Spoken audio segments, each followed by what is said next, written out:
Hello, everybody, and welcome back to Talking About Birds, the only Cardinal podcast that, like the DeWitt family, is trying to steal taxpayer money. My name is Nate Heininger, and I am joined, as always, by my co-host, Lynn Samorka. Hi, Nate.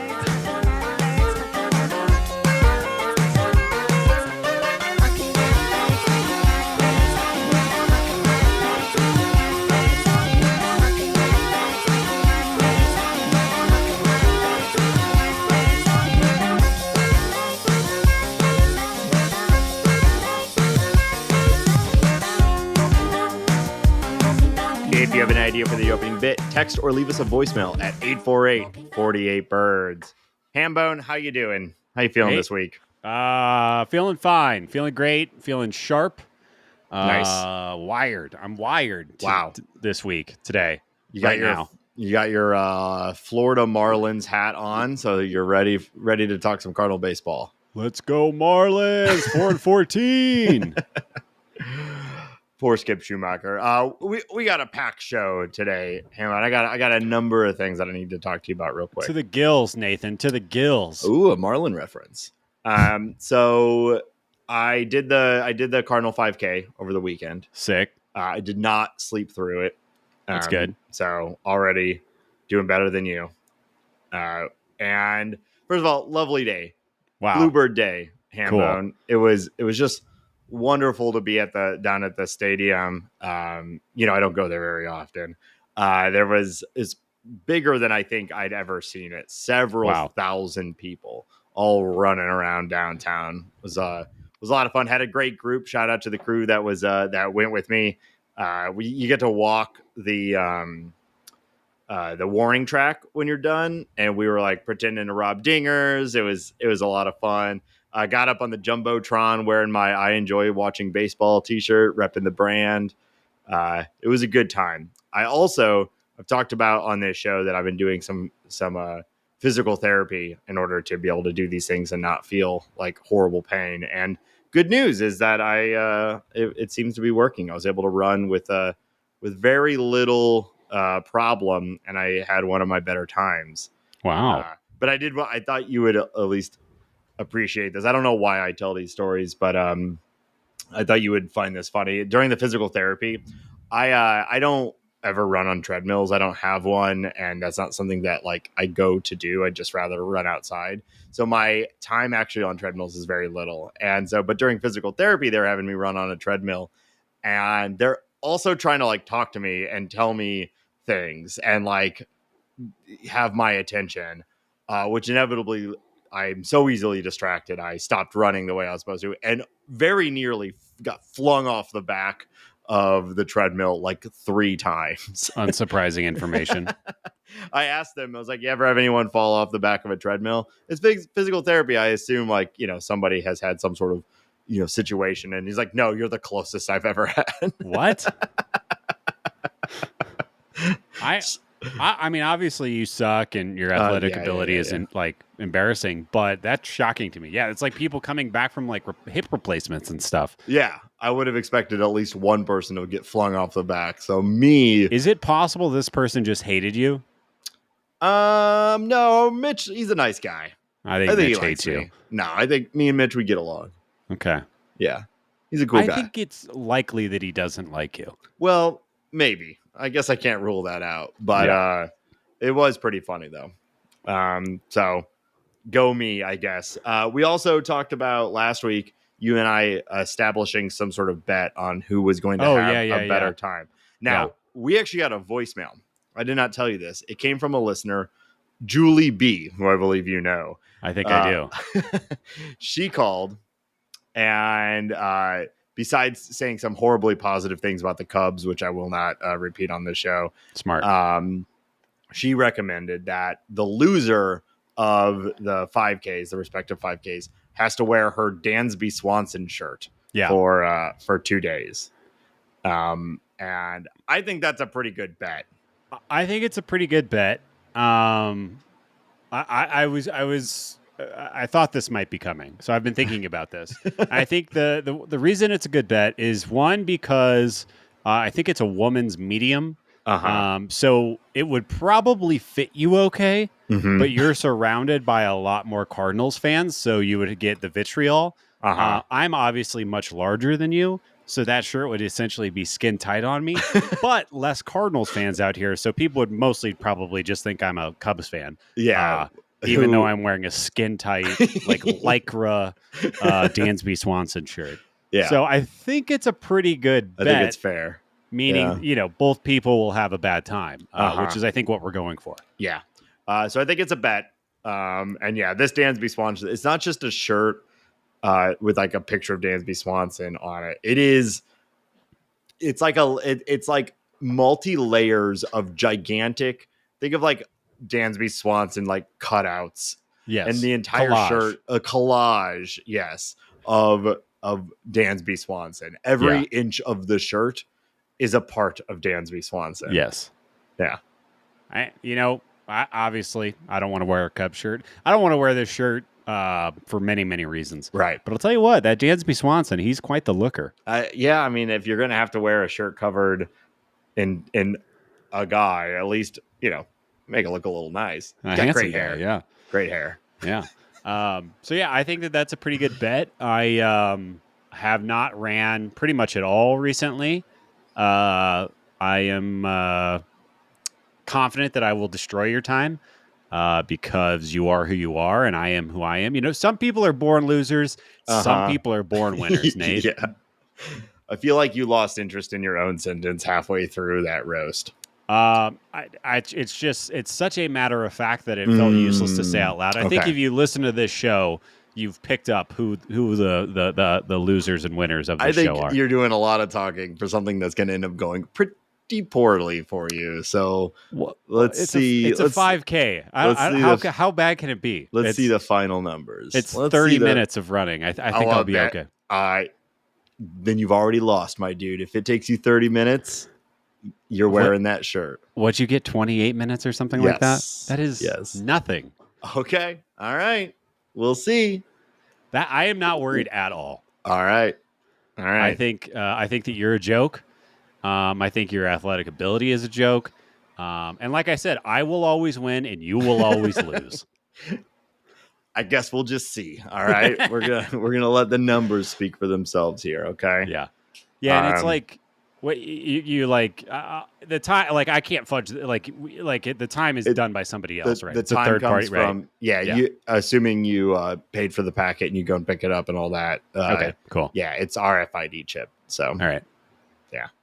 All right. Well, we'll see. Moving on. I in the last week, I have almost completed all of Andor, and I watched Dune 1, so I'm almost caught up in my 2021 circa sci-fi content.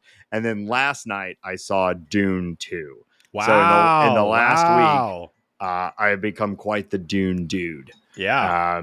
And I read the book. I love the book. So I was, kind of already into the whole thing. But I had not seen the movies, and we made a big point of making sure to see it in theater. And I'm very glad that we did. Did you IMAX? Did you standard? No, it took Dolby? Too long. It's out of IMAX in this area. So I saw it at Alamo, which was awesome. Had a pepperoni pizza. Made it angry. That's what they call where they put jalapenos and hot pepper flakes and stuff on it. That's so cute. I know. It didn't make me angry, I'll tell you that much. I love cute menu items. Wow. Same. This is so cute. Yeah. I like to be cute with my friends. When I'm out and about, I like to be as cute as I can be. You're going to look great wearing that Dansby Swanson shirt. Ooh. Yeah. I'll get a pizza. But yeah, I really love the movie, so glad I watched it. I've been practicing something. Do a good podcast. Oh, you're giving me the voice? Do a good podcast. Oh, I feel compelled. Be funny. Oh, no. My brain is melting. Don't do a shitty podcast. Is it You're working? An abomination. I think it's working. Yeah. Men knowing the Bene Gesserit ways are just unholy. This is breaking my brain. Well, I am Muad'Dib. So you enjoyed it. That's great. Yeah. I think I'm the Muad'Dib of this podcast at the very least. Like Desert nobody rat. wants you to be here, but you are. So everything is being ruined, and we're being plunged into like a holy war. Yeah, I think you are the problem. Yes, waging a guerrilla war. Yeah. Yeah. You are the problem, and nobody really wants you here, but you are. Do a good podcast. That's so good. That's you're great, Nate. All right. Nate, you're great. Hey, thanks. That's one of my nicknames. I'm Muad'Dib. I'm Nate the Great. Yep. Yeah. So this week, though, you've got something interesting coming up. You are fulfilling your aging millennial duty, and you are going to Coachella. Yep. There's nothing better than being in the top 5% age bracket at an outdoor music festival. Let's go. We got to keep it brief, but I'm interested. Who are you most excited to see this coming weekend? So there's a surprise. They did a surprise artist for weekend 1 and weekend 2. So I just found out that Kid Cudi was added late to the set. Okay. I think he's playing Sunday. I'm a huge Kid Cudi fan. I'm sure anybody who's around our age, like Pursuit of Happiness is such an important record, and I'm a huge Comedy hip-hop fan. Bang And Comedy Bang Bang, and just Kid Cudi's great. I call him Kid Cutie because he's such a cutie. So I'm really excited. Just found out about that late last night. Very excited for that. I'm a huge Blur fan. I'm going to get to see Blur for the first time. Yeah, I really liked. I love Damon Albarn and everything that he does, but Blur is like, it's probably the thing I've like been least connected to of all of his work outside of like Untitled 2 or whatever, the song that's in like every car commercial. But I really think song number 2. I really liked the last Blur album. It kind of felt like a Gorillaz record that just didn't have any rap on it. Which, I'd still take a Gorillaz album over that, but it was really good. Yeah. So they're playing main stage on Saturday, so it's going to be like, how 40,000 people or whatever watching Blur with me, which is just the energy that comes from the crowd is really, really exciting. I'm a huge Tyler, the Creator fan. And then there's a lot of like I'm not a big Lana Del Rey fan. I don't really get her, but she's one of the headliners, so I'll check her out. But yeah, there's a lot of hip hop and dance music that I'm excited to see. There is a musician called Mduo Mokhtar who I've gotten really, really into over the past probably year and a half. He is a Saharan blues guitar player who plays. If you are into psychedelic bluesy guitar music, I could not recommend this artist more highly. And he is playing like early in the morning, with the sun high up, down slot there. But not a very popular artist, but somebody who's very important to me, and like somebody who I didn't know I was going to be able to see, considering he's like fairly unknown and lives on the other side of the world. Still big enough to be at Coachella, though. Even the smallest act at Coachella is, pretty well known. Yeah, they're fine. And I think like there's a bit of an NPR crowd following with Mduo Mokhtar, but couldn't be more excited about him. Purple Disco Machine, Jungle Live is always great. Sublime, I'm going to see Sublime, which is very funny, and especially as a 90s kid. Yeah, I was listening to Sublime just the other day. Now, is this going to be with... I know there's been a lot of changes. Is it Bradley Knowles' son? That is Bradley. They fired Rome, and Bradley Knowles' son is now taking over, and this is like their third show together. So we'll see how it goes. Yeah, I've like zero interest in seeing that, and I love Sublime as much as the next guy. But like, I mean, you're gonna see it as a part of a thing. Like, I'd go and look at it if I was already there. Yeah, I wouldn't buy tickets to this, but I already paid. I'm gonna be there. Assuming the schedule works out, I got to at least see it for a second. And, hopefully sing What I Got with a bunch of people from Southern California. Sure. I'm trying to think. Anyone else I'm really excited about? I think. Oh, Justice. I've never seen Justice live. They are great. Dance band. I'm really, really excited for them. I'm sure there's a bunch of other bands that I'm not thinking of right now, but yeah, I'm super excited. Really like seeing the music and everything is great.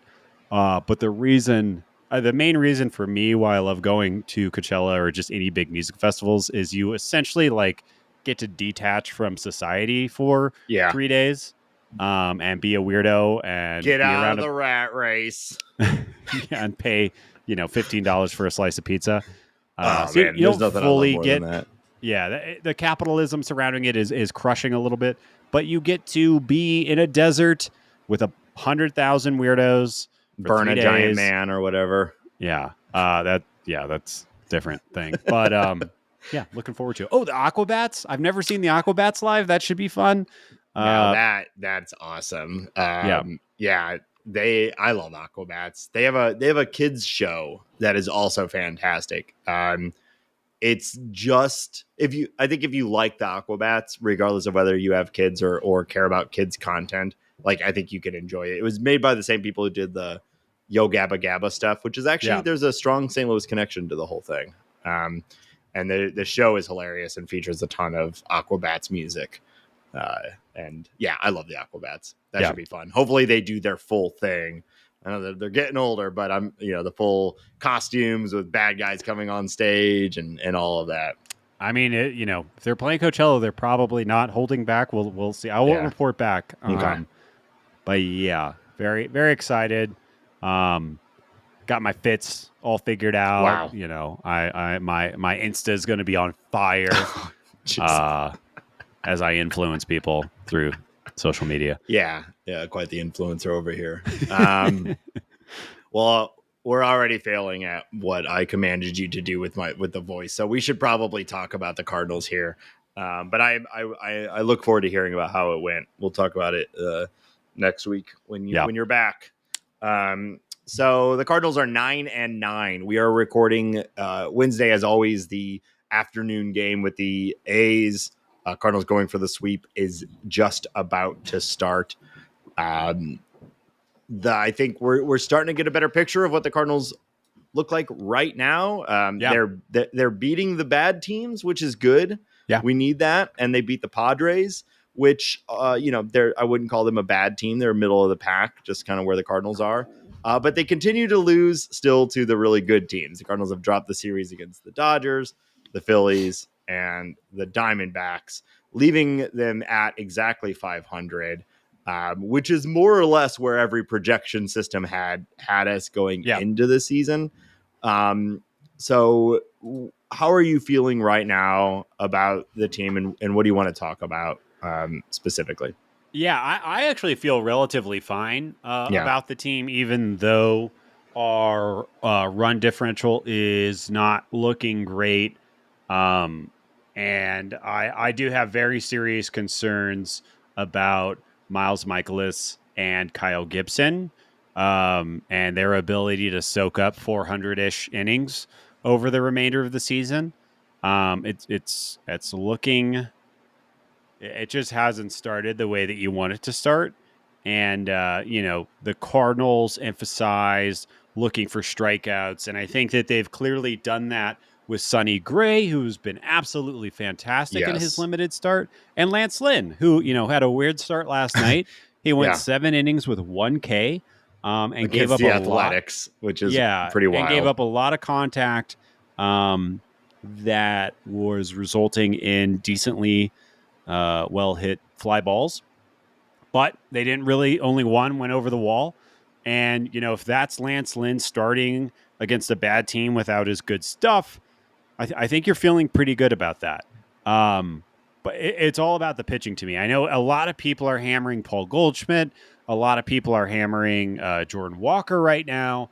I don't think that that's fair. I think Paul Goldschmidt deserves 100 at bats or so before you overreact to anything. He's only played 17 games. He's a notoriously slow starter. When I watch Paul Goldschmidt and he's kind of swinging at low and outside crap that he can't reach or really do much with, that's a process thing. It's not his eyes aren't working or his swing is gone. He just needs to kind of get into the motions of the season. And I have the ultimate faith that he'll be a very good player at the end of the year.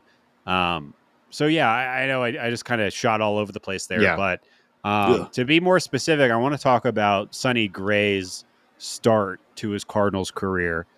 He has 11 innings pitched in 2 games. He has 11 strikeouts in those 11 innings. He has yet to walk anyone, and he has yet to give up a win. And he still has not eclipsed 75 pitches in a start. He's Yeah. been fantastic so far. Yeah. Yeah. 100%. The 0 walks there. Yeah. I mean, that really stands out too. Now he hasn't, that, one of those starts is against the Athletics. So, it is what it is, but all we have is what he's done so far. The other one was against the Phillies. So it's not like he's faced, 0 competition. So yeah, I mean, especially considering the pitch count, like we would have been pretty happy if one of these starts was like 4 innings, 2 earned runs, 3 earned runs, like just sort of an average whatever start. The fact that he's made it through 5 in both of these starts and pretty much dominated. I mean, there's been very little, if any, hard contact against. It's just, we said it last week, repeat it this week. He's the best pitcher we've had since, I guess, like Waino at top of, in top form, and it so far so good. So I'm really looking forward to seeing him with no pitch count, no pitch limit. But the bullpen has been good enough too, where you're kind of like, well, this is the formula. I think long term we want Gray to go deeper into games.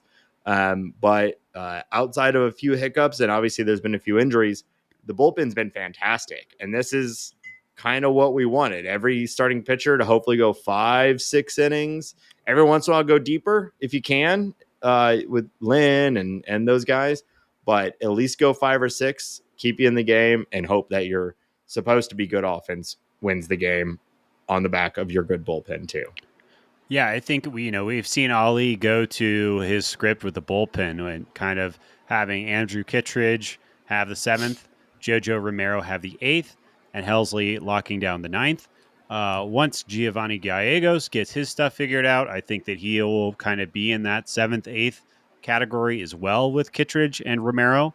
Ryan Fernandez, I think, has been very impressive now that he's actually been used a little bit more. Riley O'Brien, when he gets back, he could factor into that.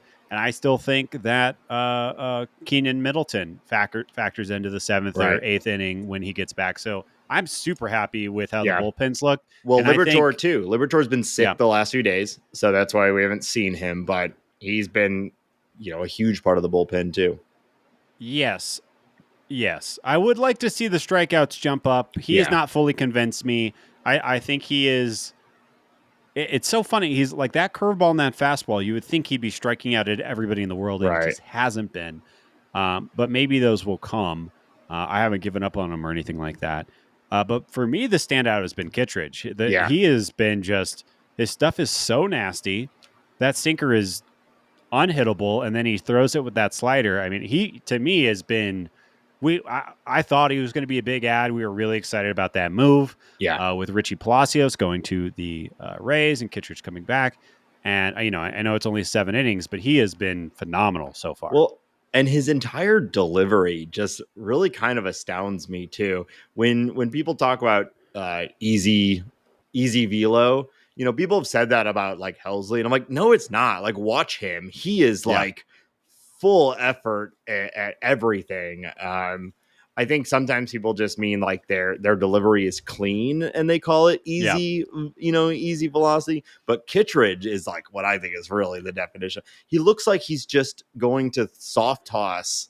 He has very little wind up, very little arm action, and then just bam, he let's rip a 95 mile per hour pitch or his slider, whatever it is. It looks like he's just going to soft toss it, and then I think it's that's not part a of very athletic looking approach. You watch Ryan Helsley throw 101, and it looks like he's reaching back and grabbing the world before he throws the ball. And Kittredge, he kind of he's gets sideways, and then he just kind of like drops his knee a little bit and fires, and just like lets it go. 95 sinker. Okay, exactly. Wow.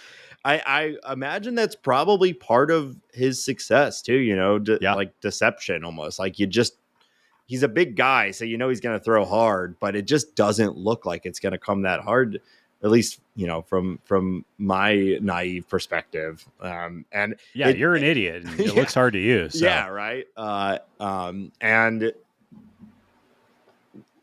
I think like the efficiency, like it just seems like he just goes up there, throws like 8 pitches, and he's done. Yeah. And there you go. And then JoJo comes in, and the ball's all over the place, by design. And yeah, it's been a lot of fun watching the bullpen, basically be what we had hoped it would be. And, with JoJo, so he gave up that bomb to Esteury Ruiz, which was too bad. But he's been great. And I think, we all felt like, or at least I felt like he had discovered something in the second half of last year, especially the last month or so. But you never know with a reliever if that's real, right? If it's going to translate to the next year. But yeah, I mean, JoJo could be a closer for a ton of teams. Well, and he was for the Cardinals for a while last year too, right? Like, we've spoken about the importance of Ryan Helsley, and I still think that is there. But it is nice going into this year, like right out of the gates, we've got multiple guys that are pitching at a high level that, if one of those big 4 do get hurt, like, I feel reasonably confident that the bullpen is still going to be good and can withstand an injury or two, even on top of the injuries that have already occurred. What has really jumped off the page to me in the early going is the lower walk rates across the board. We're just not giving free passes like we were last year from the entire staff, and that just makes the team so much more watchable. It makes me feel like we're in games just a lot longer, and it's just less painful aesthetically. So I've been very pleased with all of that. Yeah. Let's go back to the offensive side of the ball. So you mentioned Goldschmidt and Walker, but we have had some pretty good performances too. First of all, Newt is back. Thank God. He's in the 2-hole today. Yeah. We're getting that Donovan Newt start.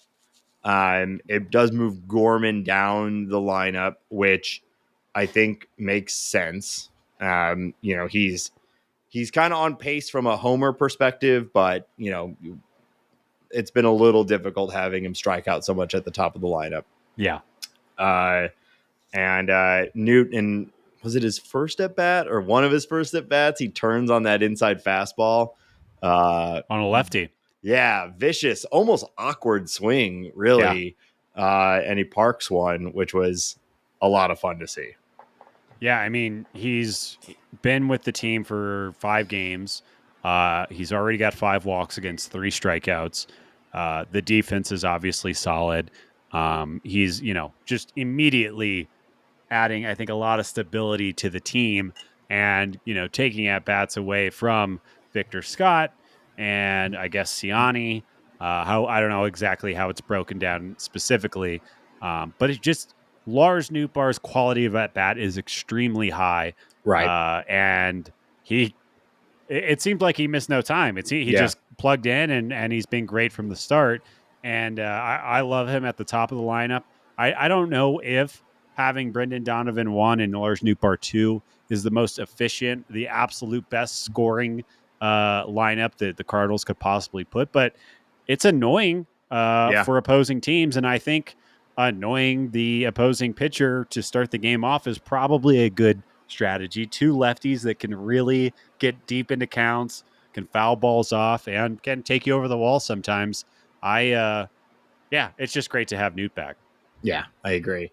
We're starting to see a little bit of life from Arenado. Finally got on the board with that home run, a big home run too. I'm sure that had to be satisfying for him. The underlying metrics still not looking super great for him, but trending in the right direction. Right.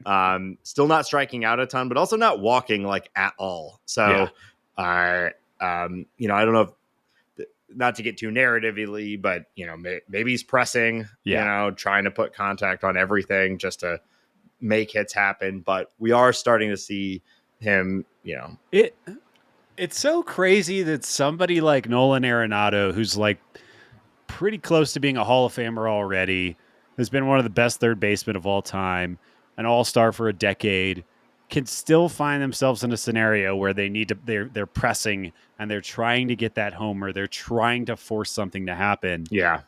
Baseball's so hard. Yeah. And even if your baseball card looks like Nolan Arenado's, even if your bank account, your life, everything Yeah. looks like Nolan Arenado's, you could still find yourself in that position. And yeah, Yeah. I think without a doubt he was pressing. Yeah. And I think without a doubt he looks more relaxed after hitting that homer. Yeah. I think that like Nolan's baseball identity is very tied up into his power numbers. He was hitting 40 bombs a year with the Rockies, and whether that was easy or not because he was in Coors Field, I don't think that he wants to address. And I think that it's important. It's Yeah. it's a part of his game. And I imagine when a part of your game, I can't actually imagine this because nothing like this has ever happened to me. But I imagine when you don't have that tool in your tool belt, life is not as good as you want it to be. Yeah. It's just not as smooth. Chicks dig the long ball. Hell yeah. I want to And touch I'm on chicks. I am chicks. We are chicks. Do a good podcast. I want to touch on Dumbass. Jordan Walker real quick. You already did, Yeah. but I do want to say a positive thing. He's cooked, right? Bust? Yeah, right. Obviously, the struggles are there, but I'm not worried about him. And there are some underlying positive things. So he's still hitting the shit out of the ball. Yeah. He has a 92.5 average exit velocity. That is pretty much elite level, and he has an 11.1% barrel rate, which is top 75% in the league.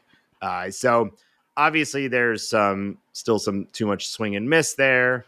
But when he makes contact, it's like near, or if not already at elite.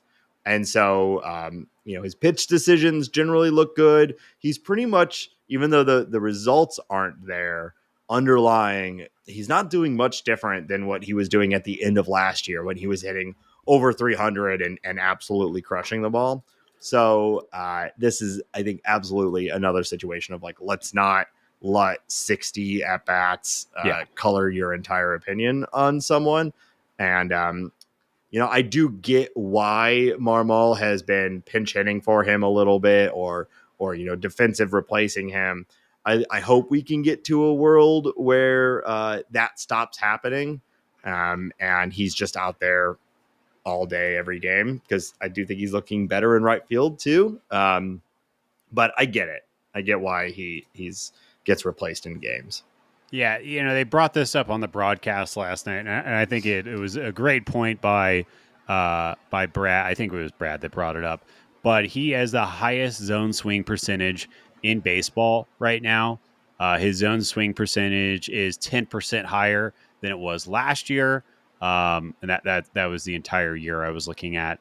And pretty much every one of his metrics that are focusing on swing percentage are up at least a few percentage point, if not double digit percentage points. So I think it's comes down to like he's still adjusting to the league. Baseball's hard, like we say all the time. It's hard to pick up major league sliders against fastballs all the time, and he just needs to cut down on his swinging and get a little more choosy. But I think it's really hard to be successful when you're swinging at 80% of balls in the strike zone, 82% of balls in the strike zone. He has a 57% swing percentage overall. And if he could get that below 50, I think we just see a much better version of Jordan. And it's finding his pitch. It's getting those long arms extended, and the ball is going to start to go over the wall. But yeah, I fully agree. This kid he's 22. Yeah. It's going to come around. And his defense has been so much better this year. Yeah. Like, give him credit where credit is due. If you look at his StatCast, they do some very good iconography here where, red is good and blue is bad. And if you look at his StatCast, one of his big red bars is actually in his fielding range. Yeah. Which is pretty cool to see. He's also, he's striking out a lot, but not in actually like for he's not in a terrible spot at a just over 26% strikeout rate. Obviously, you want that lower, but there are successful guys with far higher strikeout rates than that, and he's also walking at a nearly 9% clip, which is pretty good again for a guy who's that young and is swinging that much. The fact that he actually, Arenado is at like a 1.5% walk rate, and he's swinging a ton too. So there's a lot to like about Walker. So, we'll see it. It'll come. I think it's unreasonable to expect somebody of Jordan Walker's age to improve defensively and offensively in like at the same time. Yeah. It's not like attribute bars on a video game where you can just slide him up. It's this guy has been working his ass off to get better at defense. We are seeing the fruits of that labor. Yep. And now hopefully the offense picks up a little bit as we go on, and he gets more reps and he gets more time in the cage and with all the players and everything like that. Like, I'm not worried about it. And hopefully the Cardinals can extend him before the inevitable massive breakout happens. Every day they don't extend him is bad. Yeah, I agree. Okay, a couple other things in this section. Actually meant to talk about this at the top, but we got so distracted with our other stuff. But sad news in Cardinal world. Yeah. Whitey Herzog, Cardinal icon, legend, passed away. Not a lot for us to add to this conversation. Just you can't do a Cardinal podcast and not call out, one of the coolest dudes in Cardinal history, Whitey Herzog. Yeah, I mean, just a guy, obviously he won the World Series before we were born, but just a guy that's been like omnipresent in our Cardinals fandom since we were alive. Yep. And I mean, I don't know. He lived to 92. He was a champion. And seemingly, like I've never heard a bad story or a bad word said about Whitey Herzog. So yeah, just a legend and an all-timer. When an entire era is named after you, had a pretty big impact. Yes, it is crazy. And I know it was said 1,000 times on Twitter and the broadcast last night, but the Cardinals had a Whitey ball style win last night, scoring a run without a hit and a 3-2 kind of just slog. But yeah, great job. Yeah, I got home in time to watch the last inning of that game, and I think Whitey ball was said like 9 times in the broadcast in that last inning. Yeah. We'll take it. We'll take the wins. Yeah. A couple more things that are going well. Masyn Winn. I mean, maybe right now the best player on the team. Wowie wee wow. Yeah, Who saw this coming? He's not hitting it over the fence, and that's the only thing. Everything else, he's been pretty incredible. I mean, the guy is obviously a great defender. Yeah. He's obviously very, very fast. What's crazy to me, last night was a perfect example of you see him, and I know you didn't get to watch the game because you were too busy Duning and going to the Southlands and everything that happened last night in your world. Realizing my destiny, yes. There was a at-bat where he is facing a guy with a really nasty slider. The guy throws him a nasty slider. He swings and misses. He looked really bad on it. The guy throws the same slider. The next pitch, it's a little more in the zone. You could see Masyn Winn wait back on it a little bit, slow down, take the ball the other way with decent authority. I think he made a double out of it. He at least got on base. And it's, to me, like, I'm seeing how smart of a baseball player Masyn Winn is. I think that he can get a little overzealous with his throws, which, if you had a cannon like that, you probably would too. But the rest of his game, he really has a plan when he's at the plate. He doesn't strike out. He doesn't overswing. He wants to use his contact and his speed. And like he's not going to hit 340 all year or anything. I think even or 362. I'm sorry, I don't mean to shortchange you, Masyn Winn. I don't expect him to be like that for the remainder of the year, but he's been nothing short of amazing. And I think the baseball IQ and the awareness of the game and what pitchers are trying to do to him has really, really leapt off the page for me and been really, really impressive. Yeah. Couple numbers for you. So obviously he's not going to hit, like you said, 362, but his expected batting average is 292, which I mean, we would absolutely take a nearly 300 batting average with his defense, but I think the power might start to show. So listen to this. Here's his average exit velocity in 2023, 86 miles per hour. 2024, 90.1. His max EV, the hardest hit ball in 2023, 103.9. This year, his hardest hit ball, 108.4. Now, neither of those numbers are in like elite territory. So I'm not saying he's like going to suddenly start hitting a ton of home runs, but that is clear improvement on his ability to hit the ball hard. And there's I'm not going to go through too many more numbers. We've already thrown a lot of numbers, but like we're seeing him get better at the major league level. And he is getting a little lucky right now on the contact turning into hits. But it's not fully a fluke. Like his hit tool has made the adjustment, and he is hitting major league pitching for average, which is awesome. I mean, when do we start banging the drum to extend this kid? I mean, yesterday, right? I think we kind of already have. I think, if the Cardinals were smart, they'd be in contact with Walker and Winn's agents and Gorman, I think. But, that's a very fun little trio to take us into the future. Yeah, it's just, we've heard it said, we've talked about it. It's happened. I think we're watching it happen right now in front of our eyes at the big league. He just has this ability to learn in real time and grow and apply it so quick. Like his athleticism is through the roof. And yeah, great smile too. Great smile. Oh, we love it, don't we, folks?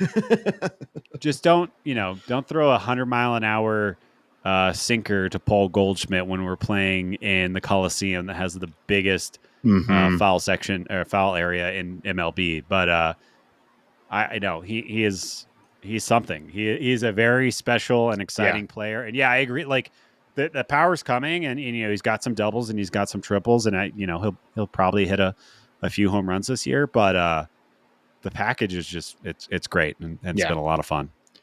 I think finally on sort of what's going well here, the just like we drew it up, you got to have two catchers in your lineup at any time. You got to have three on your roster, and you got to have two in the lineup. Turns out, so somehow after Masyn Winn, two of our best hitters are Wilson Contreras and Ivan Herrera, who has an absolutely insane batting stance. I can't believe he does anything with that. It just looks so strange to me. Oh, I like it. I like it. Yeah. And obviously it's turning into results, but it just seems so. He's like, how wide how like diagonal can I get in the box from tip to bat all the way down to the front foot? How much of this box can I fill up? You get a really nice shot of those powerful catcher quads, which I appreciate. That's a good point. It really shows them off. Yeah. But really, it's been productive. So line up stand however you want to, Ivan. It is, we kind of talked about this idea. Does it make sense? Will the Cardinals have the courage, the bravery to have two catchers in their lineup on any given day? And we're starting to see that. And I don't know if it's the best long-term strategy. I don't really know what the future state is for this. Like you can't really convert Ivan because what is he going to do? Become a first baseman? Become a third baseman? It doesn't really make a lot of sense. Yeah. So I think the Cardinals are fine in doing the way that they're doing. It's unconventional. You kind of have to. It's kind of undeniable. I think not only is Ivan showing that he's got some power. Like we were talking about quality of at bat with Lars Nootbaar. He always looks in it. He always looks like he's seeing the ball well. He's been great. Yeah. Yeah. I mean, I think you kind of just roll with it as long as it's working. And I know I keep bringing up underlying metrics, but man, if you look at Ivan's StatCast page, he has the most red from his offensive profile, I think, of anybody on the team. Yeah. It is top to bottom red, except for chase percentage, which he does get a little swing happy, but like he's crushing the ball everywhere. His his expected weighted on base average ex WOBA is 413. Yeah. That's like high end all-star, down ballot MVP level votes, and so that's the underlying metrics that that's what he's doing. It's pretty incredible. Yeah. And in a team that, I think has had a shocking lack of power early going, that's needed and required and has to be in the lineup. And I think the power will come. I think I wouldn't be surprised if homers start coming in bunches, maybe against the Brewers this upcoming weekend. But he's in the 98th percentile of barrel percentage. Yeah. Yeah, I think was barrel rate like 18 or 19% or something right now. It's 18.8. That is nuts. That nobody does that. That is unbelievable. Yeah. Yeah. And it looks like I said, it looks like it too. It's like he looks great. The results have been great. And his homers have not been cheapies. He had a 112.4 mile per hour shot. So pretty good. He's a strong man. Yes. And still 24 years old. Him and Gorman are the same age. Masyn Winn and Jordan Walker are the same age. Yeah. And it helps with Contreras too, who obviously also hits the shit out of the ball and is fine defensively, but he's not the best either. So being able to DH Contreras as much as you want and not feeling bad about what's going on behind the plate, actually having one of your better offensive assets getting to play now is pretty cool. I mean, we might see more Ivan DHing even just so they can split time behind the plate. I think if I was Ali and the powers that be, I think that I would probably give Contreras 3 starting pitchers and Ivan Herrera 2.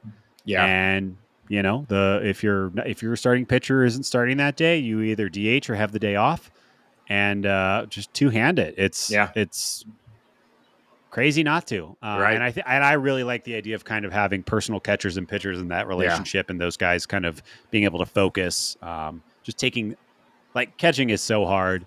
It's obvious, like the most complex job in baseball on the field, at least. Yeah. And anything you can do to like make that a little simpler, I think is a great idea. Arguably one of the most just complex jobs in sports. Right.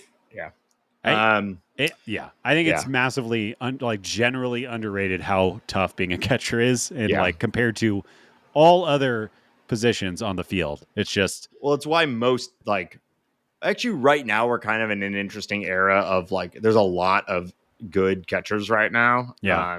But for the most part, most teams are like cycling through. They're just like, it's just like horrible to do, and you get hurt often, and some teams are just cycling. I mean, kind of what we saw where the team was going with when Yachty was not playing a ton before we signed Wilson. It's just like, oh god, Martin Maldonado still has a job, and he is like one of the worst hitters in baseball over the past 2 or 3 seasons. Yeah. And that just speaks to the catching, how hard it is. It's also, I was talking with Mary about this last night, and I'm sure people have pointed this out, but I don't think I've thought about it directly. It's very funny to me that the Cardinals catcher for 20 years was from like a catching family. He had 2 brothers who were professional catchers. Yadier Molina's dad was a catcher in Puerto Rico. And now Wilson Contreras, our number 1 catcher, has a brother who is tearing it up at the catching position in the same division. It's like there's a consolidation of talent. Yeah. It's a family affair. Apparently. Yeah. Interesting. Are there any other? I can't think of any right now. Any other famous brother catcher combos? I'm sure there are. Somebody does Mike Piazza have like a little shit kid brother that Jeff we don't know? Piazza. Never made it out of the minors, but he's around there somewhere. There's like a little auto shop over by our where I used to live, where you and I used to live together. This is called Mike Piazza's Auto Shop or something like that. Wow. And I never know, is it owned by a guy named Mike Piazza? And he's just like, well, fuck it. Like, that's my name. I'm going to name my place that. Yeah. Or is he like a huge fan of Mike Piazza? Or maybe there's some benefactor, some rich, unnamed benefactor that we don't know. We have to look up the tax records. Yeah. Call up C70. He can help us. Yeah, we need some investigative journalism on this. All right. We got two sort of an injury update and a business thing for us to rant about for a second. Ben, you want to throw us the injury update real quick? Yeah, Tommy Edman is kind of doing baseball type items at this point. He has progressed from swinging off a tee to actually taking swings. His progress is, slow but going. And I meant to put this on here. Essentially, the same news for Dylan Carlson. He is slowly progressing. I would bet money that Dylan comes back before Tommy. Yeah. But yeah, no real news other than the fact that they are doing baseball things, sort of. Yeah, these things work themselves out, but it'll be quite the logjam once both those guys are back. So yeah, we'll see. All right, so the news that's starting to circulate right now, basically, this all kind of came out, I think maybe late last night, but mostly today. STL Public Radio reports that the DeWitts have began the process of asking for taxpayer money to improve Busch Stadium. All right, I'm not gonna. I think if you listen to this show, you know pretty well how we both feel about this sort of thing. If this happens to be your first episode of the show, welcome. And I will say, fuck this. Yeah. Holy shit. Fuck this so hard. Go open another Arby's DeWitt if you want to, improve the ballpark. I love Busch Stadium.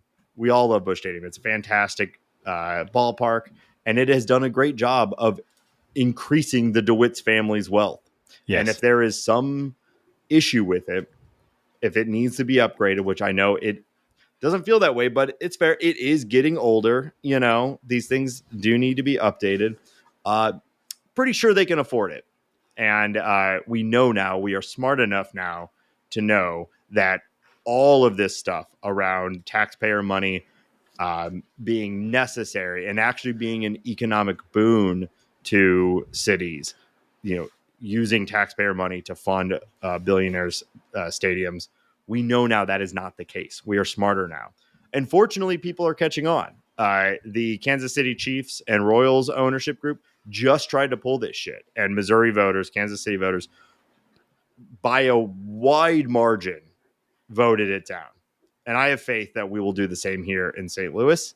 If you are a listener who's in St. Louis, I hope that you share my feelings on this, and we'll spread that when this inevitably comes to a vote, because it likely will. I will be voting against it, and I recommend everybody voting against it. It does not make you a bad Cardinal fan. It doesn't mean you don't want Busch Stadium to be improved. We just want, the billions of dollars that these people make off of our fandom to be used for their own buildings, and we don't need to make it taxpayer money. So I think I can leave it at that, Ben. Yeah. If you want to throw in. Let me just do like 90 seconds on it. Bill DeWitt and family spent $150 million to buy the Cardinals about 30 years ago. That franchise is now valued at around $3 to $4 billion.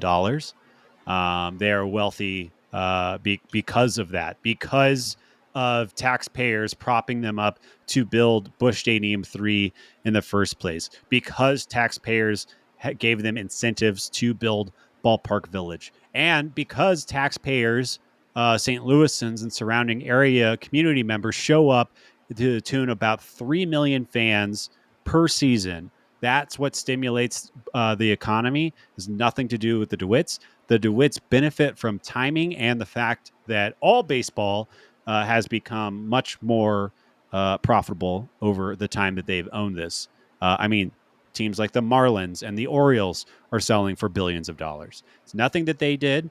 We've already propped them up enough. They already have enough. There's absolutely no reason that they should be asking the taxpayers for $300 to $500 million, which is what I'm going to guess the rate is going to come at, to improve their 20-year-old stadium that is perfectly fine. That is all I'll say. Yeah. They're fine. We've already done enough for them. They've already got more money than God because of us. Enough's enough. Yeah. And if you didn't know this, the DeWitt family, they have a full track record of investing in a sports stadium, getting local funding to pay for the stadium, increasing the overall value of the team, and then they sell their share. They have been part owners of the Reds, the Rangers. I don't know if it was the Cubs. They've been the Browns. The great grandpa started back with the Browns. Yeah. They've been doing this for over 100 years. Yeah. They buy a team, they get public funding for it, then they sell their share for massive profit. And I mean, it's quite the grift, Yeah. But finally, people are starting to catch on, and they can make their money off of baseball as much as they want. We're happy to go and support the team and support the sport and whatnot. We'll pay the ticket prices. We'll buy the high priced beer. We'll do all that. We're fans. We love this shit. But this whole thing where we need to take taxpayer money for people who don't even like the sport, that like you're forcing people to pay for something that they're not even participating in. So yeah, fuck it. Not for it. I think it'll get voted down just like it did in KC, and they'll threaten to move the team to whatever and wherever, and they have the money. It'll be fine. They'll be fine. But yeah, I would say, bring this up in a polite conversation at your backyard barbecues. Let's get everybody on our side. And I'm not even a taxpayer in the area. It's just the principle of the matter pisses me off.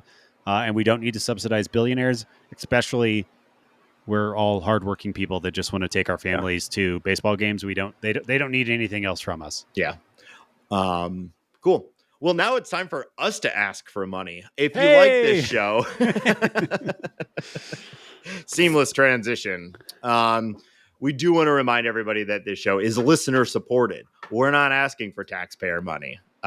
We're asking for you to make the choice. You can opt into it. You can opt into it. You like the show and you want to support its production and the time and effort that we put into bringing it. Consider joining our Patreon, patreon.com/talkingaboutbirds. We've got a bunch of different levels and different incentives. But anybody who signs up at any level gets access to the private Discord. It's called the Bird Scored. It's a private chat. Like a chat room, basically, if you're completely unfamiliar with Discord or Slack or things like that. And it's been pretty poppin' this season. It's been a lot of fun. I've said it every week now, and it's totally true. It has essentially replaced scrolling through Twitter or whatever during games. I've been sick of the like unwarranted and unabashedly negative tone that so much of just like generic social media perpetuates. That having a place like this where it's cool people, where it doesn't mean we're devoid of criticizing, but you at least know that it's an interesting point and it's something that you can actually interact with. You can actually talk to these people and have cool conversations. So we've been basically doing like a live chat room on every game. There's somebody in there just sort of talking about what's going on, and it's been a lot of fun. So if you want that, consider joining the Patreon. The lowest tier is $2 a month. I think it's pretty reasonable. And it's like 50 cents an episode. Yeah, exactly. So again, patreon.com/talkingaboutbirds. If you can't join that, get it. Also understand, what with the price of gas these days. Oh my goodness. Yeah. You can leave us a review on your favorite podcast platform. That really does help us. So, Hambone, where else can people find us online? Yeah, you can follow us on the hellhole that is Twitter at Talk About Birds. We're on Instagram at Talking About Birds. The show's available on Spotify. You can listen and review and all that crap there. We have a TikTok. Come look at Nate and I's face on TikTok. We got a lot of heat on TikTok this week, Nate. Everyone's talking about it. We're yeah. We're I'll move on. The show is available on YouTube. If you're one of those freaks that listens to thing on YouTube, we're there. You can email us thoughts, questions, suggestions, vitriol, be mean to us at talkaboutbirds@gmail.com. You can find all of that information, the Patreon, t-shirts, all that crap at talkingaboutbirds.com. And of course, like Nate said at the top of the show, you can call us and leave a voicemail or send us a text message at 848-48-BIRDS. That's 848-482-4737. I also want to give a shout out to C70 show, Meet Me at Mutual. I will be on it this week. Ben will be at Coachella. I will be joining C70 show to talk about all of this stuff. So check out that. Probably come out Friday night, I think. Sick. All right, we've got some series to talk about. Ben, why don't you jump in and start breaking these down for us? Finally, we are playing some NL division rivals, some Central Division rivals. The Cardinals will have a day off after this A's game. You'll be listening to us on a day off, I guess, if you're listening on Thursday. And then Friday, Saturday, Sunday, the Cardinals go to Milwaukee for a 3-game set. And then they head back out to Arizona for 3 games against the Diamondbacks, which we're seeing again in very short order. But this Milwaukee series is very important for, the of course the division reasons, but they are currently in first place in the Central. And this team, I mean, how much crap did we give this team during the offseason about their offense? How are they going to score runs? So on and so forth. And they have had the second best offense in baseball, second to only the Braves in the first 2.5 weeks of the season. So what to make of that, I'm not sure yet. But let's just go down the list, I guess, really quick. William Contreras is having a phenomenal start to the season. He has a 199 OPS plus. He's a good hitter. I don't think he's that good of a hitter, but it's going well for him. Rhys Hoskins seems to be healthy and hitting the ball well early. Bryce Terang, Willie Adames, Joey Ortiz, all have been hitting above average. I think Joey Ortiz really coming out of the gates flying. He's been impressive. His ability to get on base right now. And Jackson Chourio. Now, Jackson Chourio hasn't totally taken off offensively, but he's kind of a total package type of guy. He's a great defender. He's got a lot of pop. He can steal bases. He is 20 years old. He's kind of the spark for that team, and he's been great. Christian Yelich also been great. The Cardinals catch a little bit of a break that he has just hit the IL with back issues. I think it's backdated for a couple of days, but he will miss the series against the Cardinals, which the Cardinals will take because he has got an 1,100 OPS right now. He's got 5 home runs, lots of walks. He has been... He might be back. I don't know. It's too early to call it, but he might be back. Well, the concern there is that it's really been his back has been the thing that has really derailed his career. Now he was really good last year, but he obviously hasn't been MVP caliber since his MVP year, and everything is kind of pointed to his back being the source of that. And now he is on the IL with a back issue. So, I guess time will tell. But that's certainly worrying because he looked great. I like Christian Yelich. I don't like the Brewers, obviously, etc. But I like Christian Yelich, and it's fun when he's really good. He's easy to root for, and he's been good for a while, and then kind of dipped, and it's I agree. So moving on to their pitching staff, Freddie Peralta is pitching on Wednesday.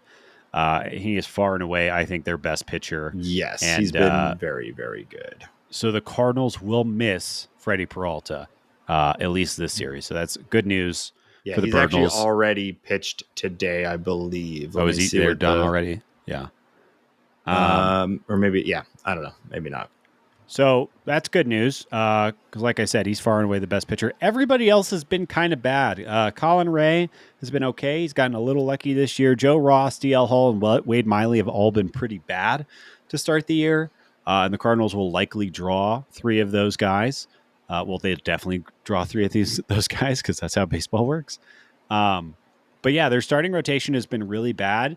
So it's really, as has their bullpen. Their closer hasn't been great.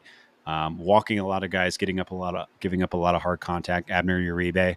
But this might be a slugfest. And right now, the Cardinals' offense isn't really in a spot to slug out with anybody. But hopefully, the good offensive environment that is the Brewers ballpark, their bad pitching. Maybe the Cardinals can get something going against this soft underbelly. So the Brewers have already played today, and Peralta did not pitch. They did a bit of a bullpen game, and you are right in that their bullpen has not been great. However, today they shut out the Brewers or the Padres on a winning 1-0 on a bit of a bullpen game. Baseball goes, I guess. Yeah. But yeah, I mean, broad strokes, you're exactly right. So they may have decided to push back Peralta a day or two to let him start against the Cardinals, which would not be great, but it would make a lot of sense from their standpoint. So, because I do believe he was scheduled to start today. And he is now the scheduled starter for Friday's game. There you go. I obviously looked this up earlier today, and things have changed. And must have been a last minute decision. Clever move. Kind of annoying move. But they're not supposed to do that. You can do that. I guess you got to beat good pitchers to win in baseball. So we'll see how it goes. It'll be totally fine. Yeah, it'll be totally fine. I'll be at the game on Sunday. I've been talking about it all season, so I'll be there on Sunday. Hopefully, all right. On field reporting from Nady H. Yep. Be in the outfield with a whole group of maniacs. So look out. All right, so 3-game series over the weekend against the Brewers. Very excited for that. I won't be able to watch much baseball at all this weekend, so I'll be living vicariously through the Bird Scored tweet. Then the Cardinals will be playing the Diamondbacks again. And I think I said earlier that the Cardinals are going to Arizona. Inverse of that, the Diamondbacks are coming to St. Louis over the week. And, we just saw this team. I think we know kind of what we're getting. A couple of things to add. Ketel Marte has just been fantastic. He had a huge bomb last night against the Cubs. He's looking really great. Christian Walker looking really great. This team is very good. They have a good offense. And if their young pitching can kind of turn it around, they'll be very dangerous.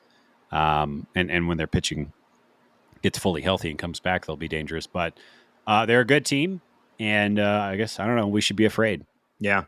I've always liked Ketel Marte. I kind of thought, though, last year might have been his peak. Might have been like that's the one of the best version of Ketel Marte that we're going to see. And so far, again, small sample size, but all the underlying metrics are backing it up. He seems to have found a little bit more power in his game and is maybe taking that next step.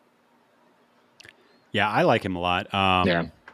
Blaze Alexander has been good. Randall Grichuk had the winning hit against the Cubs last night. That's kind of fun. That's fun. Grichuk he's around doing things. He was also wearing long pants last night, which I don't know if you noticed that. But he's usually got those breeches up around his knees. And wow, he's matured. Only an issue for one person, that person being me. But it really threw me off. I called Mary. Mary, look at this. And what? The Lamborghini in the garage has gotten new wheels. And now that I'm explaining this to somebody else and saying this out loud, I feel like we lost my mind. You care about what you care about, Well, it was bizarre. Okay, you expect something. I'm a creature of habit, and then you look up, and he's got long pants. I expect him to have short pants. My whole day is ruined. Mary, get down here. So we can move on, I guess. But yeah, bring me more butter. Yeah, I nightly request my butter unsalted, please. But yeah, two more tough teams. Going to be a big week. Yeah, it's going to be. That again, what I said at sort of the top, that the Cardinals are beating bad teams, which is good. They've got to do that. That's sort of step one to being a good team is beating the bad ones. We're hoping for the sweep against the A's today. Matt's on the bump, feeling pretty good about that. Yeah. But they've got to win these series, especially the one against the Brewers at home. You got to establish that early. The Brewers are playing better than we expected, but they're not, they're beatable. So you got to hope for a 4-2 run this week, or at least 3-3. But you'd hope for better than that. I think ending the week above 500, irrelevant to what happens against the A's today, is maybe not a necessity, but that is how I'm going to scale victory. Is Yeah. even one game over 500 after this week of baseball will be Yeah. a massive win for the Cardinals, and I think moving forward in health and all the crap that we've been talking about. But Yes. yeah, they need it. I agree. So we'll see. All right, let's move into a little bit of league news. Yeah, not too much going on in baseball. Obviously, we've talked about the injuries and everything, but I think the biggest story outstanding in baseball, this news dropped right after we recorded last week, or about a day after we recorded last week. But Shohei Ohtani's interpreter, Ippei Mizuhara, has been charged officially for stealing $16 million from Shohei Ohtani. In the formal complaint that was released, there is a lot of absolutely outlandish evidence against Yes. him. Him texting, him saying that he knows he's a bad gambler, him saying that he's stealing money from Shohei Ohtani, him asking before this all went public if Shohei would cover for him. I mean, just Yeah. everything that you could think that a gambling addict could do wrong, or to mislead people, to keep going, to keep being a succubus on Shohei Ohtani. He did, and I don't think that's what a succubus does. doesn't a succubus take life from something else? Isn't there like a sex thing with with succubus? Well, you vamp for a second, and I'm going to look that up because I think you were wrong, and I think you're a disgusting pervert. I don't know if I want to be right here. Yeah, I mean it's a wild story. I think on the one hand, I'm relieved that it's pretty much confirmed at this point that Ohtani was. Oh, okay. Wow. I think I'm right. A succubus is a demon or supernatural entity in folklore in female form that appears in dreams to seduce men, usually through sexual activity. That's okay. So, not always, not but usually. Yeah. Okay. And I probably should have put safe search on. That's some graphic cartoon imagery here. So it's relieving that Ohtani is completely innocent in all this. We said from the beginning, just like a lot of people, at worst, he was a naive accomplice to some bad money transfers. But it doesn't even seem like that's the case. It was just straight up and down theft, like a massive theft. And Ippei, truly a shit gambler, lost like $40 million. Yeah. And just really bad. Fortunately, he didn't bet on baseball at all. He's smart enough to obviously know not to cross that line. That definitely would have made this a little more complicated. But ultimately, with Ohtani having no hand in any of it, the investigation came out very clearly. We see Ohtani as a victim in this case. He is not being investigated. Like, it's done. Just like we were saying, like, we're going to hear about this for a while as the trial moves forward, but I don't think we're going to hear anything more about like Ohtani, investigation, anything at all. He's completely resolved of it. And I think that's great. And I hope that he, like, it sucks. You hate to hear about someone like taking it. It sounds like he was a very good friend of his. So I'm sure there's a lot in Ohtani's mind about all of this to be taken advantage of so significantly. That said, he's also like a billionaire. So it's the equivalent of like finding out your friend stole like $80 from you. I think is it's more the personal aspect of it than the financial. Yeah. He's not wanting for anything, but I cannot imagine somebody who has that much access to your life and you spend that much time with. Yeah. I mean, he's your he's your voice to everything. Yeah. Yeah. It's too bad. Yeah. But yeah. All right. That's all I got for league news this week. All right. We're going to wrap up with a game that we play a lot, but we haven't played for a couple months, actually. One of our favorites. We're going to play Who Is This Guy? Wow. Who is this guy? Exciting. All right. So if it's your first time hearing this, the way this game works, I have a series of clues about someone who played for the St. Louis Cardinals at some point in their major league career. The clues start incredibly vague and get more and more detailed, then makes a guess after every clue, and we'll see how many clues it takes for him to get it correct. Hambone, are you ready? Ready, Nate. Okay. Yes, Senator. All right. This person was born on November 2nd, almost my birthday, 1958. Whoa. In San Francisco, California. Old man, Nov 2. Okay. 1958. You said San Diego, San Francisco? San Francisco. 58. Wow. What? I'm so bad at math. How old is that person? San Diego. I'm going to guess Ozzie Smith. No. Reasonable guess, though. Is it? When was Ozzie Smith born? Probably around there. All right. This player, this is in no particular order, played for Oakland, St. Louis, Boston, and the San Francisco Giants. Okay. Oh. Oakland? Huh. Oh. I'm thinking of a pitcher. Ozzie Smith. Dennis Eckersley. No, incorrect. Didn't I do Eckersley on this a little while ago? Maybe I keep a running list. Eckersley, he played. So Ozzie Smith was born in 54. So you were pretty close as far as the age goes. Kind of a clue into the era as well. Yeah. And Eckersley was also born in 54.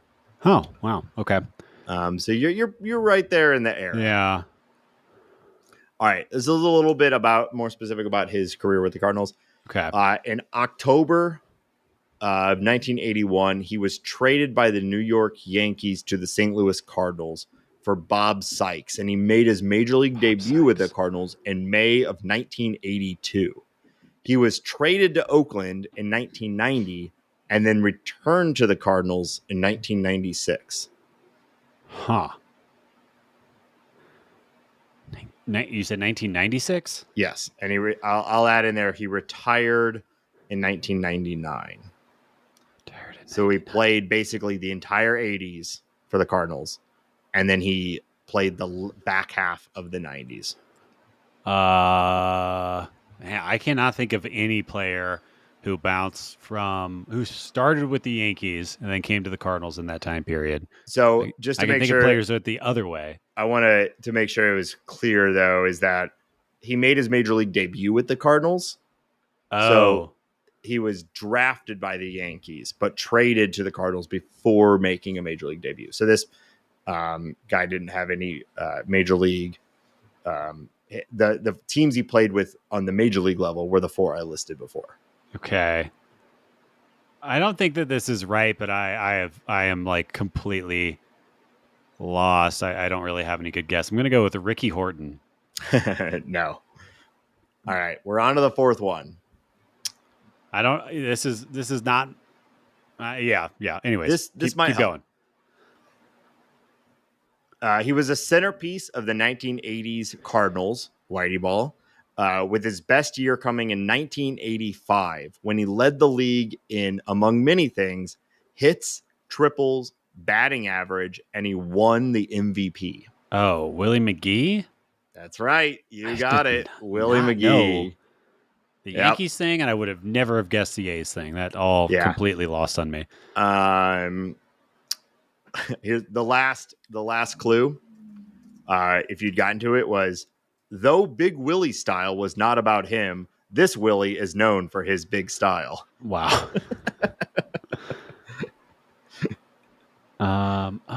He only played for the A's for 30 games. Yeah. No idea that ever happened. Yeah. So at the Cardinal 5K on Saturday, when you sign up, you can just, people just put whatever they want. And the way these things go is they have someone at the end who's like looking at the numbers and pulling up the names to like, and here comes da da da, you know, as they're crossing the finish line, which is kind of fun.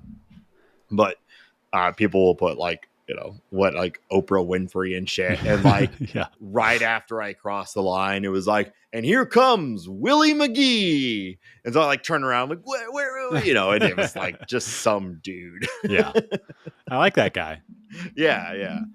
So made me think about him, and then with Whitey and everything, I was like, well, let's do a Cardinal icon from the 80s as well. Willie McGee is the man.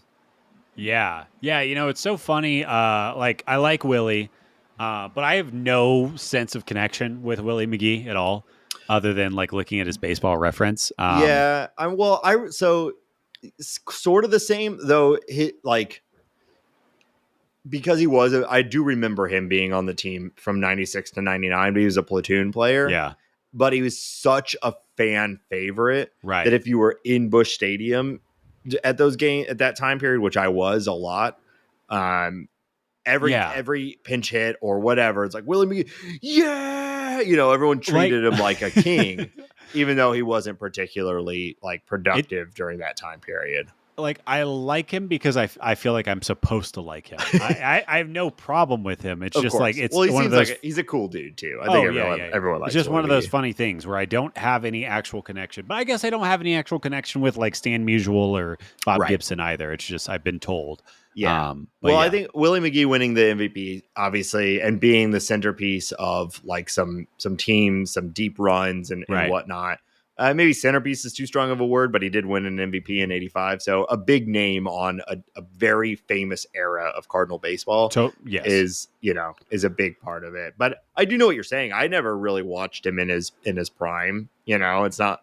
And then Bob Gibson and Sam Musial, you're just like, well, the numbers alone are like just legends. It's crazy. Because when you look at Willie McGee, like that 1985 season is awesome. Right.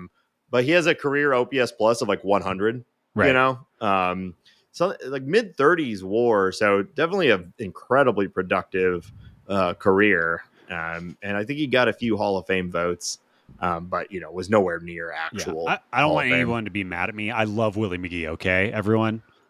Yeah, he is just one of those guys that you're just like, I'm supposed to love Willie McGee, even if I never really watched him play. Yeah. Well. Sorry, Willie. I'll think about you next time. Wow. I just like tabbed over to get to the next thing, and I had just tabbed over to a wall of pictures of Dennis Eckersley because I Google.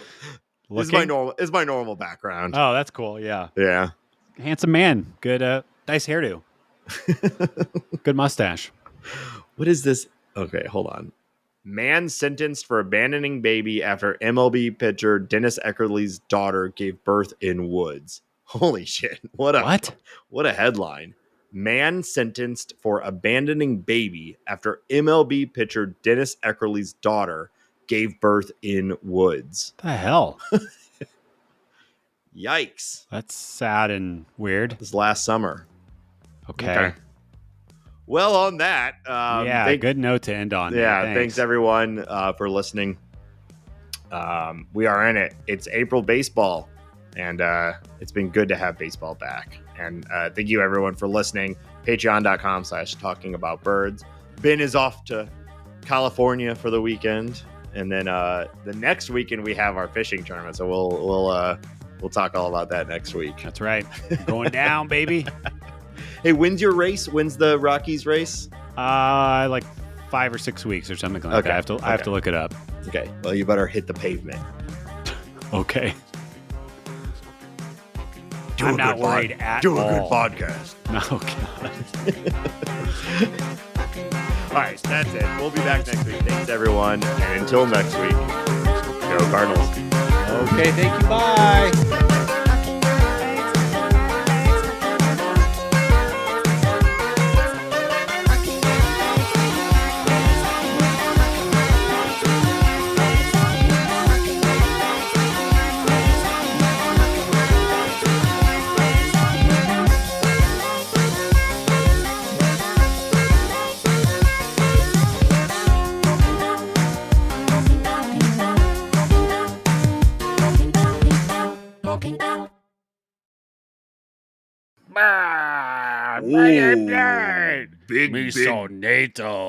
Big dinner tonight.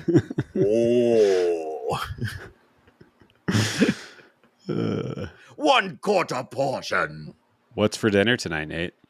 It's squiggle noodles tonight. Okay.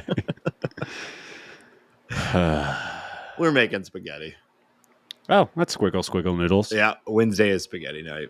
Wednesday spaghetti night at Tiger House. Mamma mia.